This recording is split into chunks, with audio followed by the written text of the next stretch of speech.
What is going on, YouTubeverse? John Stanek from Johnny Radio here, bringing you another Top 5 on this glorious Top 5 Friday, and I'm so excited. We made it through the 1980s, folks, culminating with the Top 5 albums of the whole decade.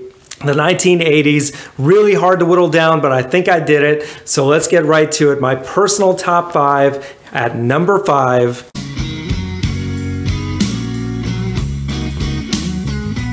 Texas Flood by Stevie Ray Vaughan and Double Trouble from 1983, his debut album, and such a great one. And you know, it was hard to pick a Stevie Ray album because really all of them were great throughout the 80s. He really kind of quietly dominated that decade, not just in blues, but in rock also. Just the raw power of his guitar playing. There wasn't anyone else like him at the time. You know, a lot of the other rock music at that time had a lot of synthesizers, a little bit of disco retro vibe, but not that that's a bad thing, but Stevie Ray could really just step in and do his thing and do it just to the max with the title track, with songs like Pride and Joy. Even the instrumentals like Testify and Lenny are amazing. The covers like Mary Had a Little Lamb, just not a weak track in the bunch, and that's just at my number 5. So now at number 4,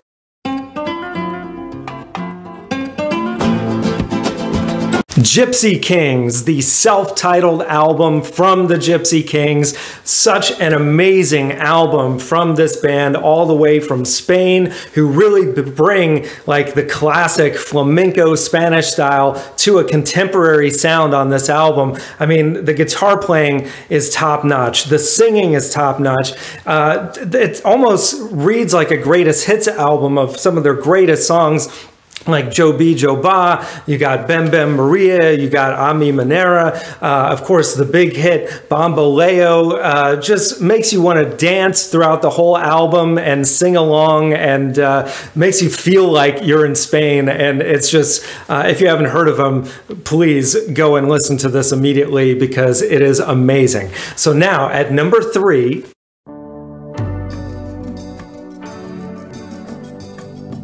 So by Peter Gabriel. PG, man, you gotta love him. And I think for my money, this is my favorite album of his. A lot of Peter Gabriel purists may disagree with that, but and say that he went too commercial on songs like Sledgehammer and Big Time, but those are two of my absolute favorites. And you've also got songs like In Your Eyes, one of the greatest ballads of all time, where he incorporates world music into the mix. You've got Red Rain, you've got Don't Give Up, which is so beautiful, the duet with Kate Bush. There's not a wasted track on this whole 9-track album. It is just amazing, and one I come back to frequently, and that's just my number 3. So now at number 2,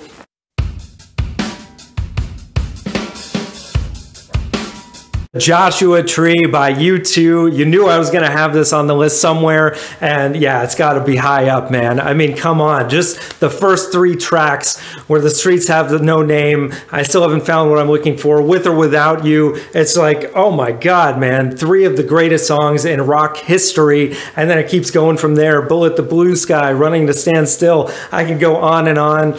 It's a timeless classic. The production by Eno and Lanois, just amazing. And The Edge, of course, always the unsung hero, not just in songwriting, but his guitar playing, the effects, the way that he does lead and rhythm, sometimes at the same time. And then, of course, Bono's voice rising above it all. Just incredible. And that is just my number 2. So now at number 1,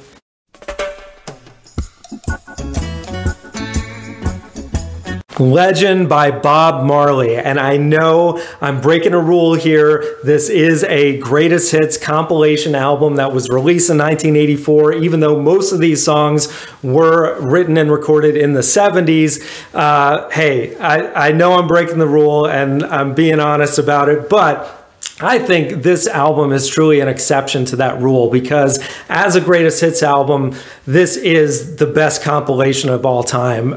You know, whoever picked the songs on here is a genius. You got all the hits plus all the gems, and then in between that, you've also got the greatest versions of songs like No Woman, No Cry. They put the live version on there, which is better than the studio version, in my opinion. And for anyone new to Bob Marley, this is just the perfect album to start with, because you really are not missing much of anything from all the other albums, even though, I mean, there's stuff to explore. I mean, you got everything from Could This Be Love to Buffalo Soldier to Redemption Song to Is This Love? And I'm sorry, I meant Could You Be Loved? There's a lot of songs with similar titles, but man, Bob Marley, just one of the greatest artists of all time. And this truly shows his legacy all in one condensed record, that it's just every single song.